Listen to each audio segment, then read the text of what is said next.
game. I want to say the Pittsburgh Steelers, but I want to believe in Baker Mayfield. Baker Mayfield, please get it done against Mason Rudolph. So I'm going to go with the Browns by 10. All right, that plea notwithstanding. Get your picks in before the early games on Sunday for your chance to win a whole bunch of money. For much more information, you can always head to the Fox Sports app. All right, we are moving on. We're going to hit the NBA now. The Brooklyn Nets got back on track last night, beating the Hawks and avoiding an early 3-game slide. Kyrie played. He finished the game 33, 11, and 8. KD played. He went for 25. And so Chris Broussard is up playing with us this morning. Broussard, good morning. Good to see you. We're going to get to you in just a second.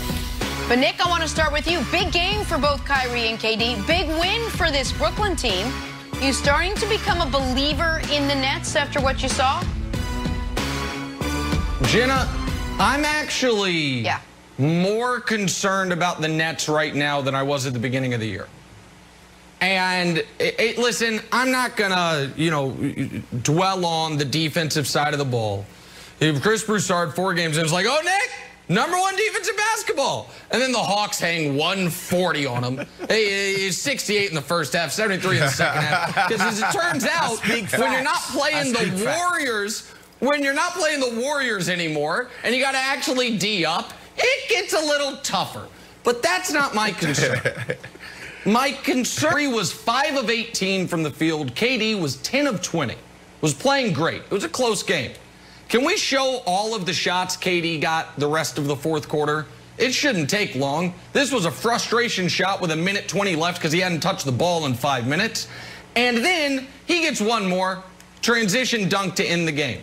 Now, I will show you all the shots Kyrie took in that same time span, but it's going to take so long that, Broussard, you're going to have to take over about halfway through here.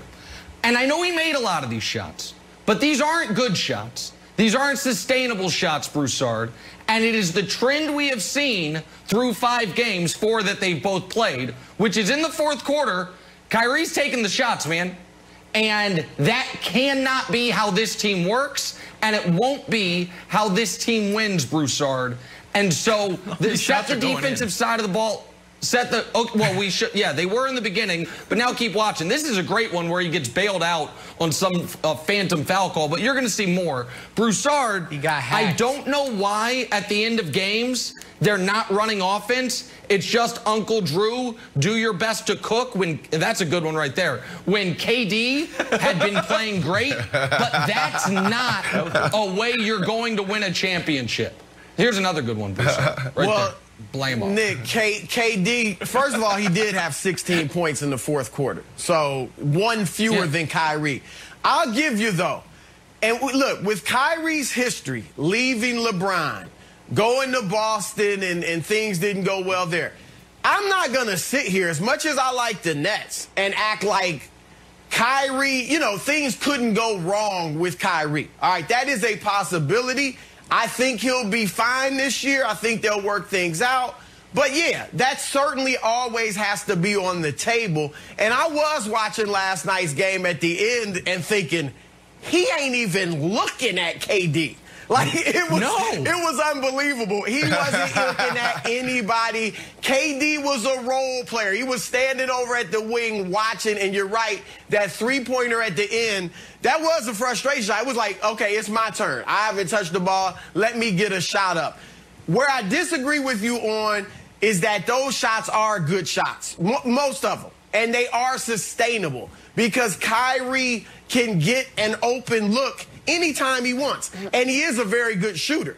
So he can make and take those shots whenever he wants. But you're right, you want to see more of a balance. Now, remember, the other night against Charlotte, KD did get the last shot. With 7 seconds left, he goes baseline and misses a short mid-range shot.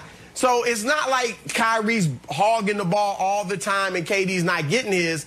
But, yeah, I want to see a little bit more balance between those two. But I think they'll work it out. They're very close friends, as we all know. I don't think it'll be a problem. But, yeah, it's something you just got to watch. Let me say this quickly. Let me say this quickly, too. It's clear, Nick, right? Kyrie's the leader of this team. I mean, he is the alpha. KD's the best player. We know that. But you watch, I mean, who gave Steve Nash the game ball? Who determined that? Who is, as you said, Nick, the guy with the ball in his hands, taking the shots? Kyrie has the more dominant and stronger personality, and they're going to have to, you know, work through that. You guys are wasting time talking about KD and Kyrie. Look, yeah, 58 points. That's what they do. But that's not what's going to help us win a championship, Nick. You're right. That's not the star. They're not the stars of the team.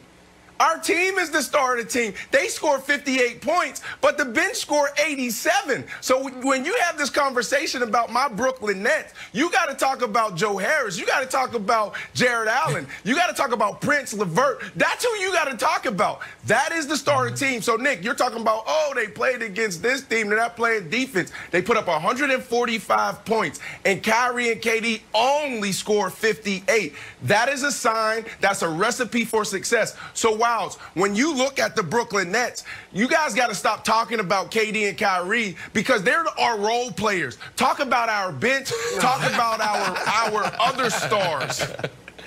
Brandon, can you put up the jersey again, please? Because although Brandon claims to be a huge Nets fan, it's actually his son's jersey. So don't think that Brandon just wears super tight jerseys to show off his muscles. Just the tightest jersey ever. Nick, to your point, you did a good job showing all those Kyrie misses and a lot of good makes, too. After the game, Nash is like, he needs to get in rhythm. And Durant talked to Kyrie. When Durant was on the bench, he went over to talk to Kyrie. He's like, you know, do your thing. He's like, all right, I'll start doing my thing. So how much of it is like, listen, Kyrie is a rhythm player. He needs to take some shots. He needs to take a lot of shots to get in rhythm, and that's why he had 17 points in the fourth, because he got to take a lot, and some of them are going to miss. Yeah, no, I get that, and I understand. Listen, this wasn't a nationally televised game, and I think a large percentage of our audience didn't watch it. And if you didn't watch it, I think your impression is Nick is really trying to pick nits. Kyrie had 17 in the fourth quarter after being ice cold, and you're talking about why it's bad. I am being as earnest as I can be. If you watched it, Kyrie was so singularly focused on his offense, it looked like, Broussard, the games in Cleveland when LeBron would sit out. And it was like, hey, this is the only way we can score. And KD is just sitting there waiting. And when KD is coming from a place in Golden State which has the most equal opportunity offense we've ever seen in the league. In fact, that culture is so deep that Steph can't pull himself out of it when he's getting, instead of getting open shots for Clay and KD, it's Oubre and Wiggins, and they're clanging it off the side of the backboard. Like, it's got to be somewhat jarring to Durant. And I do wonder if that fourth quarter, you know what that shot Durant took, the one three-pointer he took, which was not a good shot, and I don't blame Durant. But you know what it reminded me of, Broussard?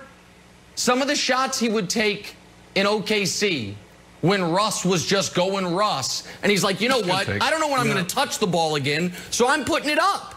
And that's not when Durant's at his best. And I just really think that is something to watch, because last night was not the first night where Kyrie took way more shots in the fourth than Durant did.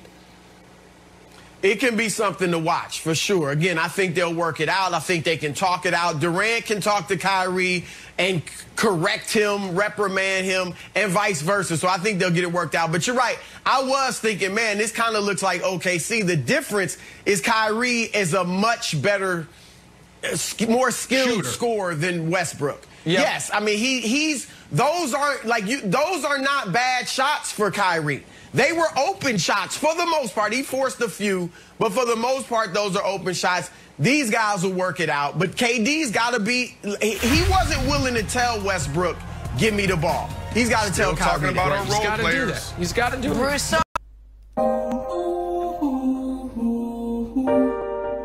Yeah.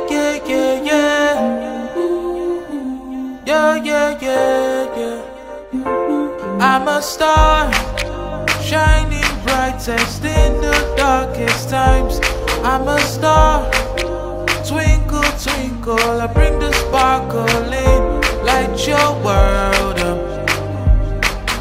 Yeah, I light your world up.